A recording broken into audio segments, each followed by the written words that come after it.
人は殺されれば死ぬ。 Not in this universe, Shiro.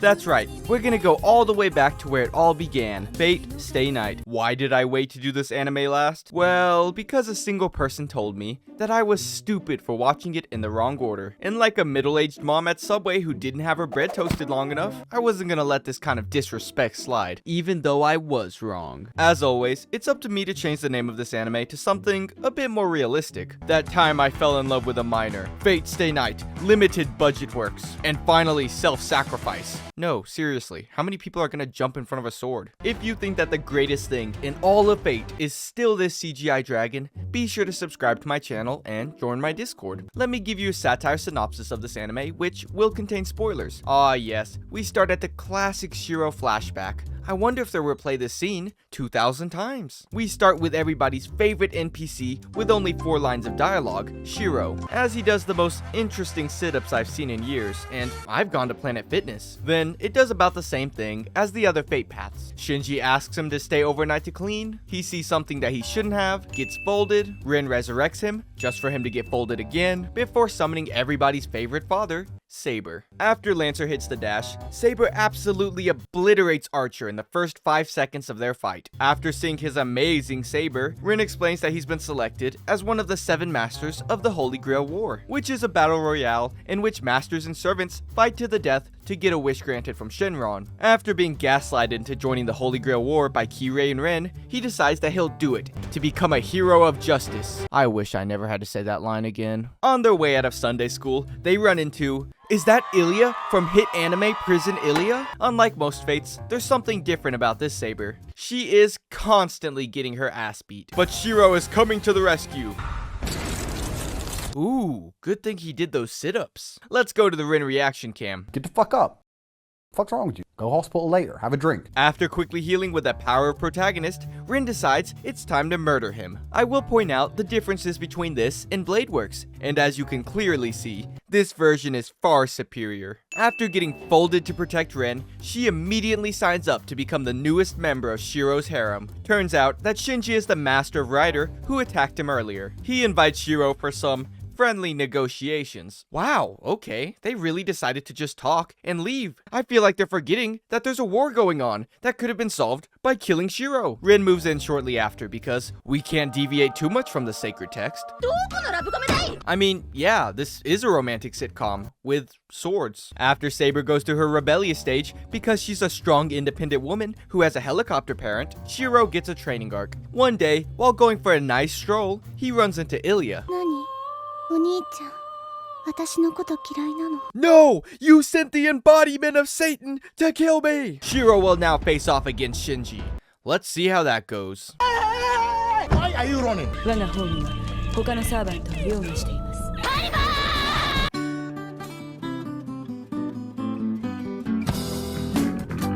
Well, Ryder, on the bright side, at least you protected your mat. Never mind. After this fight, Saber takes a long nap because she's out of mana. And for some reason, Shiro won't let Saber replenish her mana by feasting on the blood of children. After this, he goes to a nice park. Hey, wait, isn't this the same one?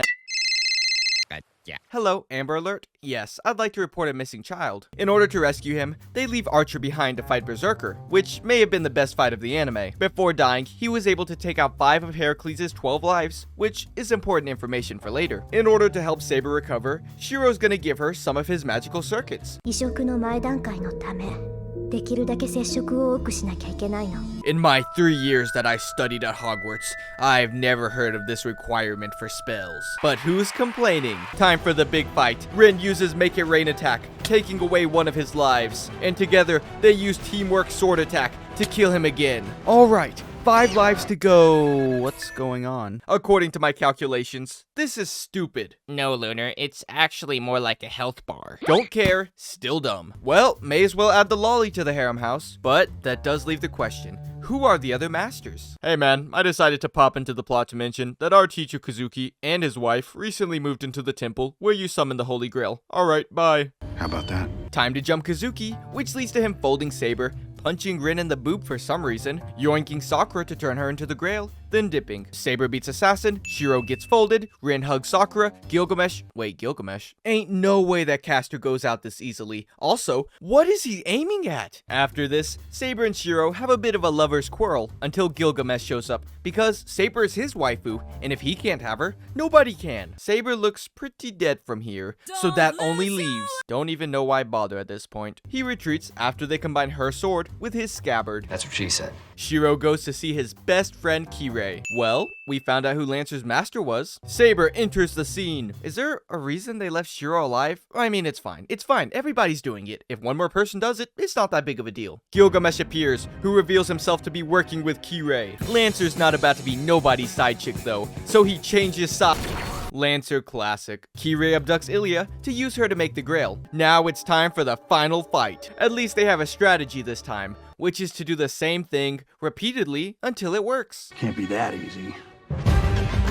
It's that easy. They destroy the Grail so that it can never be used again. Saber disappears, but luckily Shiro has a Rin lying around that he can replace her with. Now, let's talk about the characters in this anime. Starting off with the Shiro from the 1980s. Besides wanting to save everyone, he also wants to do it all without the help of Saber. Because according to Shiro, a woman can't be in danger. Shiro also still has his I must save everyone perspective that he got from Kiritsugu. His sense of justice is so bad that whenever he even thinks about the explosion from his childhood, he throws up. Wait till he hears about Hiroshima. This ideology leads him to do some pretty stupid things. Hi, my name is Shiro, and I like to run into harm's way. Hi, Shiro. There's a fine line between bravery and stupidity, and let's just say he completely destroyed the graph by doing stupid things like challenging Archer to a fight. I'm also pretty confident that they just gave him the superpower of healing so that he could be killed as many times as they wanted. Anybody got duct taped here? Heh.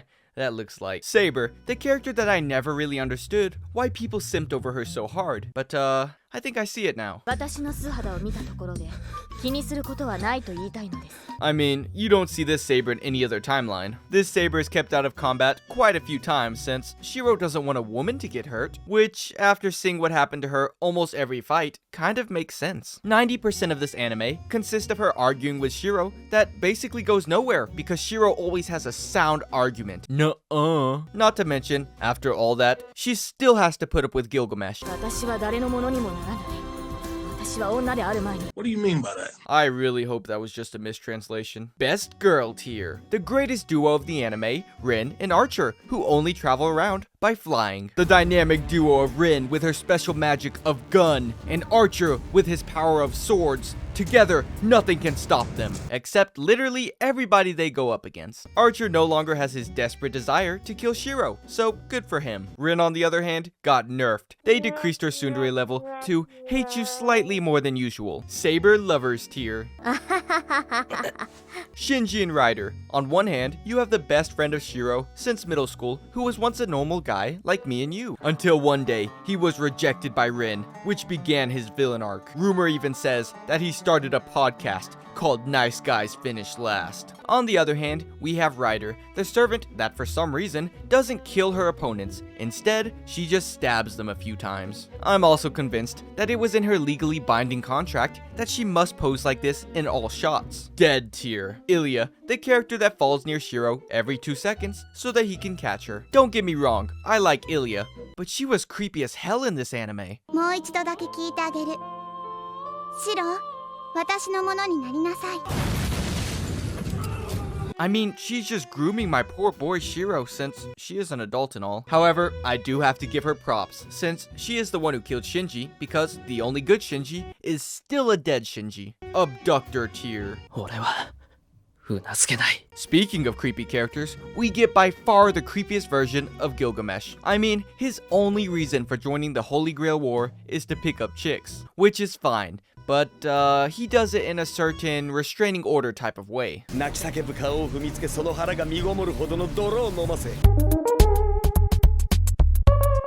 Time for final thoughts and rating the anime. Starting off with the characters, I honestly thought that this Saber had so much more personality than any of the other fates. I enjoyed the relationship between her and Shiro, which didn't feel forced to me. They do sideline a lot of the characters, so we can all enjoy Saber and Shiro having the same argument all anime, which sucked. The plot was great. It had so much exposition though. It's almost like you were supposed to start with this one. Wish people told me that. I've seen a lot of Fates, so my rating, as you'll come to see, is gonna be kind of different from others. This is because my brain has evolved, so now it automatically zones out the moment Shiro starts talking. I wished I could say, haha, I did it for a bit, but honestly, every time he started talking, I just assumed he was either talking about justice or Saber belongs in the home and clocked out. Because I did this, I enjoyed the anime a lot more. The animation and art was great for 2006. Well, it was either great or whatever this is. The soundtracks were phenomenal as always, and I finally figured out where this song was from. I will say, I do have one rather large complaint about this anime. Not enough bug pits. While my anime list gave this anime a score of 7.3 out of 10, I will be giving a score of 8.4 characters I zoned out of 10. In conclusion, since this is the end of my Fate career for now, I would like to say, いやなかなかに楽しかったぜ this is the end of my Fate series for now, until more come out, or I eventually get desperate enough to do Garden of Sinners or the small movies. I would like your recommendations on which series I should do next. And no, One Piece is not an option. I will probably hold a poll when I compile a list of which ones I should do. I also would like to thank all of you who subscribed. It really helped my channel grow in the last few months, and I do greatly appreciate it. To all of my viewers who begged me to stop making Fate videos, I would like to take this chance to apologize. To absolutely nobody! The double champ does what the he wants! Hello, Outro Lunar here. Click here if you want to see my channel. Click over here if you want to see my most recent video. Click over here if you want to see the recommended video. Bye.